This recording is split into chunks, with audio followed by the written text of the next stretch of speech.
It's an actual day in the life working in tech sales. Sometimes in the morning, I'll come down and do some work in the coffee shop first thing because it has impeccable vibes. But when I'm done answering emails or ready to do a bunch of cold calling, then I'll head upstairs to our co-working space. In the morning, I'll grab coffee before I head upstairs to start cold calling because nobody wants to do cold calling without a little bit of coffee in them. We're done in the kitchen. It's time to head upstairs to my co-working space. There's three main jobs that you have when you're working in tech sales. And the first one is strategizing with coworkers or your manager about how you're gonna reach out to people, what methods you're gonna use, what you're gonna say.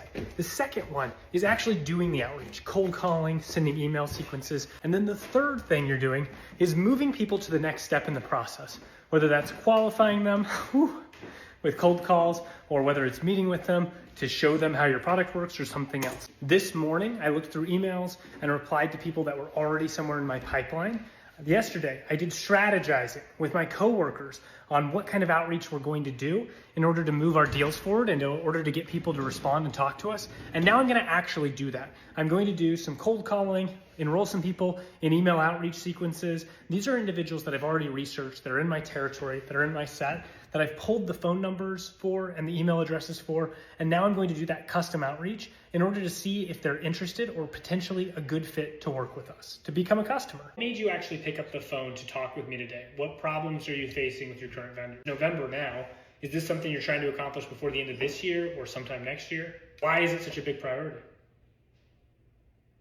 Okay, and walk me through, if you would, what are the downsides if you don't complete this before the end of the year? Is your CFO involved? Do you already have budget approval? Well, have you evaluated like whether or not we are a good fit? Are you looking at other people? Where are you in that process? Eastern time, right? Okay, 2 p.m. sound good? Who else should be on that call? Amazing. It's 4 p.m., so it's time to head home. If you want to break into the tech sales industry, but you're struggling, you need some help, there's a free link in my bio. You can book some time with me to learn more.